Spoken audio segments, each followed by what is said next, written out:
Gusto mo ba ako? Kasi kung di, wag na. Tapusin na natin to. Kasi wala rin naman mangyayari. Hindi mo ako siya. Eh, ikaw, Daddy, sa palagay mo, ano naman nagustuhan sa'yo ni Mamo? Marami. Maraming gusto ko sa mami. Unang-una yung kindig ko. Hindi mo naman ganito.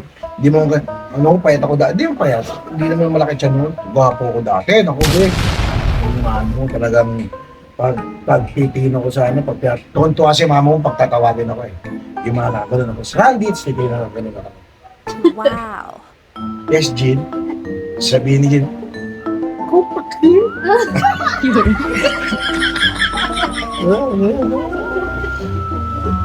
Dahil kasi lagi ko pinapatawa siya. Lagi ko siya pinapatawa. Kaya siguro nagustuhan. Sa noon naman, yung panahon namin, ngayon ba, pag sa inyo, ligawan sa text lang, di ba? Sa text sa messenger, ligawan. Naku, hindi. Nung panahon namin, may yung tawag doon papel, stationery. May mga amoy-amoy pa yun. Mabango pa yun, may mga lavender. Tapos may kanya-kanyang amoy eh. May ano yung tawag nito yung amoy tsokolate. Ano, si mama eh wala akong pera noon. Kaya ako, ginagawa ko noon, yellow pad. Eh wala akong pambili ng stationery na mabango eh. Lola ko, pumunta ako sa lola ko. May aparador yun, may mothballs, may mothballs. Yung bilog na puti, pampapatay ng ipis, dinuduro ko yun. Tapos pinapait ko doon sa yellow pad. Para mabango, tuwa si panay amoy ni Jean eh. Bango naman itong yellow pad mo. Sabi ko sa Brazil pa binibili yan. Eh mayabong. Sa Brazil pa binibili yan. Iniwala na siya, tuwa siya. Kaya ako sinagot ng mama mo. Ng mama mo dahil doon, dahil kaamoy niya siguro. Putang nagkaroon ng tama, parang drugs. Ano, mahal mo na ako, Jean? Yes. Gano'n pala. Yes. Nagde-date ba kayo dati? Oo, mahirap makipag-date yan. Kasi pag nakipag-date ka dyan, si Tito Lando mo, kailangan magpaalam. Kasi nakatira sa kanya Tito Lando mo eh. Kailangan magpaalam ka. Si Lando, mahigpit noon. Kala mo, napakalinis na tao.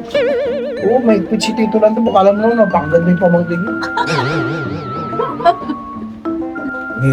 Talagang mahigpit si Lando. Pag alis, kailangan nakapalda, bawal ng short. Short. Papalabasin mo yan si Jin, kaya nang suot. Oo, parang mga Guardia Civil, mga talagang Kastila. Nanonood kami sine, nag-delete kami. Nanonood kami, maganda yung pinanood namin, ang bida pa si Altantay. Wow. Sikat na artista yun, si Altantay. Yung, wag mong ilaga ang saba. Oo. Magandang movie yun, wag mong ilaga ang saba. Pinagpilihan ni mama mo yun eh. Ang pinili na ang isang movie na papanood namin, wag mong kalugayin ang itlog ni Bokbok. Saka yung, wag mong ilaga ang saba. Yung wag mong ilaga ang saba pinanood namin. Okay naman siya. Eh di masaya naman pala yung love story niyo ni Mamo. Oo naman.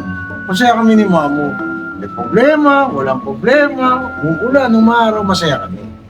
Yan ang importante sa pagsasama. Dapat lagi kayong masaya. Problema kung intindihin niya. Lalakpasan. Ang problema, nalalakpasan niya. Walang pangmatagalan dito sa mundo. Lahat lumalakpas yan. Yun ang sikreto. Lagi kayong masaya. Yung mga ginagawa mo noon, na nung naliligo ka pa, dapat ginagawa mo rin. Ganun. Kaya ikaw, maghanap ka ng lalaking katulad ko. Masaya naman ka masaya. Okay na. Now you know.